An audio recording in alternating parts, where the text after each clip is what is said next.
Hello and welcome to this week's episode of #Leadership What's on Your Mind. Remember, we're a podcast to make you stop and think about your leadership journey, and we're going to add value by bringing amazing guests with amazing stories and experts in their field. So if you haven't already, make sure you hit subscribe on the YouTube channel and follow us on your podcast provider.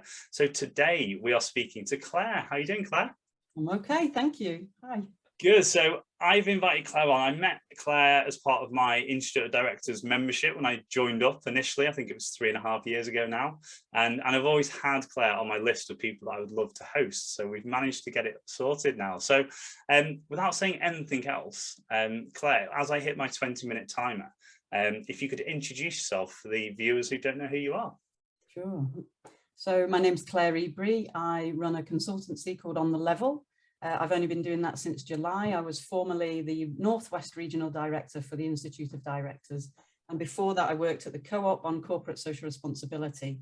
And I feel that those are the kinds of things I want to talk to you about today. Yeah, amazing. And I know you've got a wealth of knowledge and some great insights into some of the things you've done and some of the things you're doing that can really help our audience think about what they're doing. So we're obviously #leadership. What's on your mind? Let's start with exactly that. What comes to your mind when you think of the word leadership? It's such a strange one because the first thing that comes to my mind is this trope. The thing that I don't think leadership is the first thing that comes to my mind. So it's not what you imagine. Well, I think what you imagine is this sort of Superman character, a tall man, a white man usually, a big shiny teeth, very brave, very confident, cleverer than everyone else, strong, powerful, and somebody who's sort of able to bend the world to their will, if you like. And it's a funny one because when you translate that into business, which I did a lot when I was at the Institute of Directors, it becomes a negative. So you see it through the press quite a lot, this idea of a fat cat businessman or a tax avoiding billionaire. And there's this common sense or common discourse, I think, through the press that businesses and business leaders in particular, they don't feel a sense of obligation to society. They don't see themselves as part of the community. And I've seen hundreds of examples of where that isn't the case. I talked about it a lot when I was in that role at the IOD. Hundreds of leaders who were absolutely passionate about making their businesses last, not just making it make money now, but making it last into the future, about providing jobs to local people, not just any old jobs, quality jobs. People like Timpsons who are taking former prisoners and giving them quality jobs that they might not otherwise be able to get. And businesses playing an active part in their communities as well, and we've just gone through COVID. Well, we're still in the middle of COVID, but the last 18 months of it, I think, has really shown to me the role of business in the community in a way that I might not have particularly thought about before, and how important it is, in our lives. It's what kept the food on the table throughout the pandemic. And I'm not trying to make any kind of political point about COVID at all. There were lots of awful things about COVID, but there were positives as well in terms of being at home more, spending more time, with your family. But the thing that I really missed was going into work, going into bars and restaurants and seeing people and, that noise and hubbub of the city. And I guess what I'm saying is that I feel like the routine of everyday life is very reliant on businesses. It is very, very much part of our community. And then you saw on top of that, business leaders doing things like supplementing their staff's income through furlough, and even some of them re-engineering what they did with their businesses to tackle the pandemic itself, making hand sanitizer or what have you.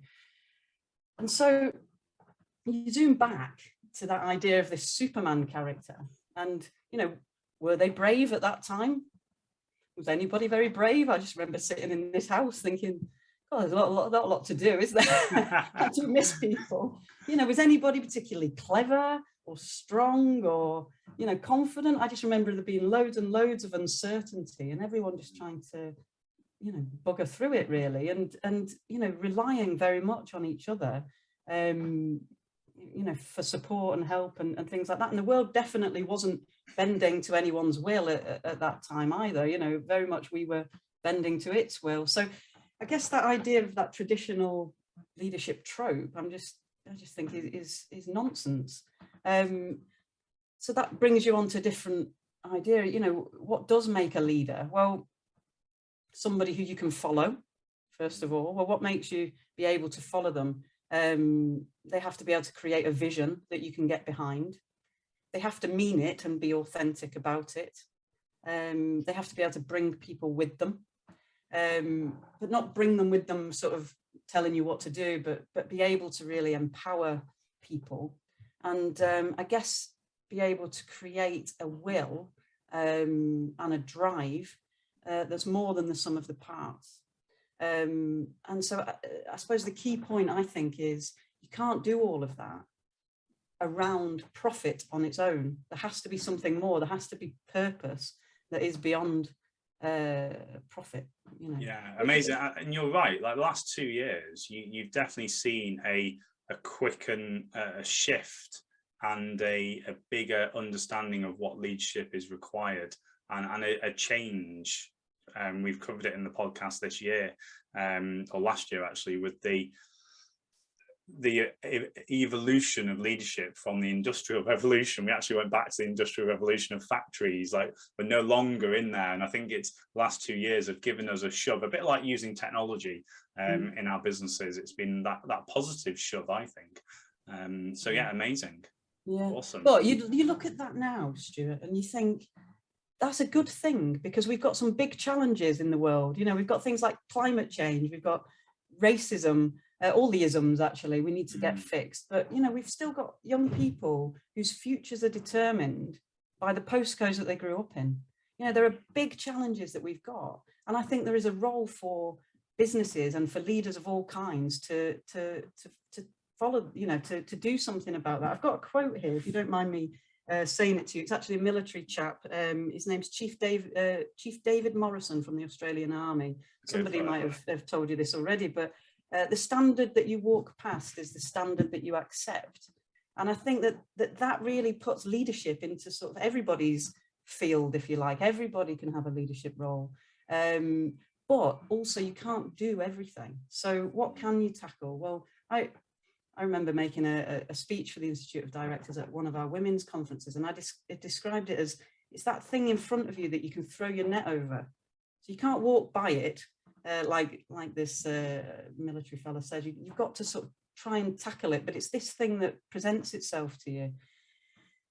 But if you can, you know, your net's only so big. As a business leader or as a leader in the community or whatever, you know, it's probably a bit bigger because you've got suppliers, you've got staff, you've got, you know, people who listen to you. As a famous person, your net's probably a bit bigger still. But you can only sort of tackle what you can tackle. But if you can align with other people and join all these wee nets together, then you can actually make a much bigger difference, as long as you can align and get pushing in the same direction. Which again isn't a political thing with a capital P anyway, but it is a small p thing. And I think that perhaps that's, you know, where I'm going with this is leadership's more about the joining and the connecting than it is about being at the forefront and leading the charge yourself. Amazing. I love that. I love that. Everybody comes up with such creativity when you talk about everybody's perception and everybody's thought about leadership, even though we have got definitions out there, quotes, there's not just one, is there? And I love hearing that, so thank you so much for sharing that. Staying with you personally now, let's look at your journey. So where do you think your leadership journey started? Whether it's on reflection, whether it was a light bulb moment at the time, how far are we going back? Yeah, it's quite a new question for me to be asked, to be honest. I don't really see myself as a leader. It's when I get asked by fine people like yourself to come onto things like this that I think, oh, I must be. But yeah, I mean, I've got some things from a long time ago that I would sort of like to tell you about, and then, you know, a few things that, you know, a bit nearer. So it's a little bit conflicting as a story, but you know, there's something in it. So I watched a couple of your other podcasts, and I saw that people were talking about things like the Cubs and joining the Girl Guides and things like that. And I didn't do any of those things, but I was really into sport. And I was particularly into football. I absolutely loved playing football as a child. And you know, football's something you can't do it on your own. It doesn't matter how hard you work. It's a team sport. You can't, you know, be successful in football on your own. And it's something, so that's the first thing, a team again, you know, the collective, the being more than the sum of the parts, I guess, is, you know, related to what I've just said. It's something that I worked extremely hard at. So there's a hard working element. You will improve, you'll be better at everything, be able to see how people align and that kind of thing. But the other thing is that I was a little girl in the 80s.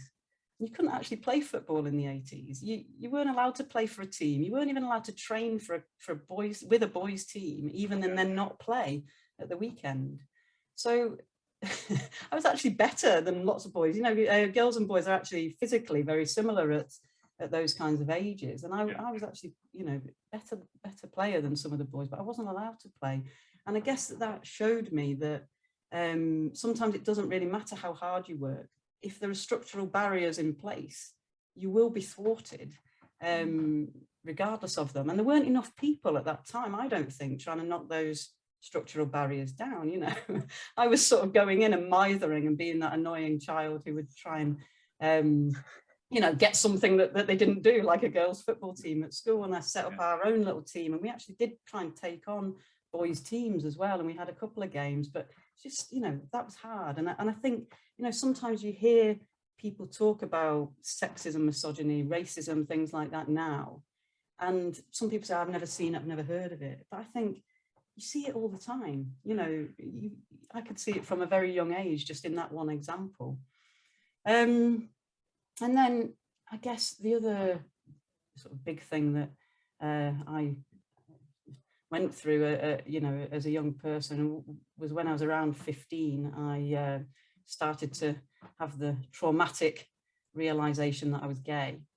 It's not something that I've actually spoken about a great deal on things like this, although I am extremely out. It's an experience that if you've not been through it, it's quite hard to imagine, you know, the sort of the self-doubt that comes with it, the confusion, the fear of rejection. I think as an adult, it feels a bit like imposter syndrome, but as a young person sort of going through it, it's something very different. You know, you feel a real lack of control in your own future. And you feel very different to other people, and that puts you on the outside as well. And that whole experience is something that's quite unique, but something that you can learn a lot from as well. Yeah. So I run an LGBT directors network now. I've got this fab friend called Matt Howarth, who I met through the IOD. He runs a few businesses. And next week, we're speaking to Sharon Davis, who's the chief exec of Young Enterprise. So when I've been speaking to her a lot, she actually thinks that this experience as a young person coming out, you know, coming out for the 5 million times that you have to do that over your life, but particularly when you're a young person, that's actually something that you learn a lot from in terms of leadership skills. And it's things like how to read a room, how to know who to trust, or you know, having difficult conversations, managing stress, that whole fixed mindset versus growth mindset thing, I think is you know, it comes to the fore at that time as well, and independence. And I think, you know, if you can weather that storm, you take quite a lot of learnings with you.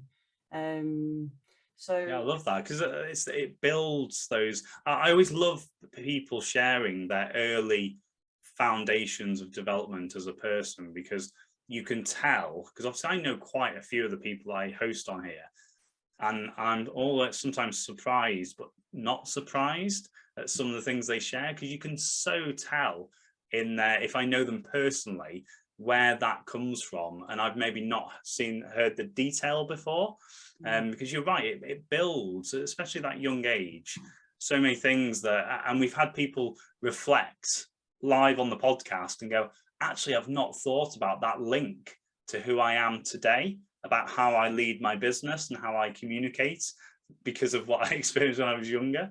So it's really good having that self-reflection piece, isn't it? And seeing it as a big positive as well. Yeah, and it is a positive. I mean, I've had a great life, you know. That was a few years, sort of 15 to 19 or something like that. But I met my girl at university. We got married in 2014, which was the first year we were allowed to get together. I've had a lovely life, but I think that going through that experience does teach you, some things that you probably take with you, and probably, I think, again, helps me to sort of perceive unfairness when I see it, and things like structural racism, which of course I haven't gone through myself. I feel like I can understand it to at least an extent, because I've seen it in other formats, through sexism and homophobia and those kinds of things. So my sort of story, my career story, I went to university in Manchester. So I went to a Catholic comprehensive school in Coventry and then went to university in Manchester. Absolutely fell in love with Manchester as a city, so I feel like I made it my city, but probably really it made me its whatever woman. Because it's just such a brilliant place. And when I came out of university in Manchester, I was a different person in terms of confidence and things like that. And my first job was at a marketing agency, so very comms focused, a great agency called Creative Concern that's still going in Manchester, but it was very small at that time. So I got quite a lot of responsibility quickly, and I think that teaches you leadership skills, even if you're not in a leadership role. And then I went on to work for the Co-op group, and obviously the Co-op has a very strong history of ethics and sustainability, and its values and the culture there were very different, I would say, to other organizations. So one of the stories that I heard very early on was actually a leadership story. I don't know if we've got time, Stuart, for me to tell you. We've got 3.5 minutes left. The whole thing. Yeah, 3.5 minutes. You can do this. I trust you. Okay, so the Rochdale pioneers started the Co-op movement in response to oppression at the time. People were chopping up chalk, putting it in the flour, chopping up leaves, putting it in the tea. People were being oppressed. And 28 men got together in Rochdale, working men, not leadership roles. They were working in mills, and they set up the foundations of the first ever Co-op shop, the structures.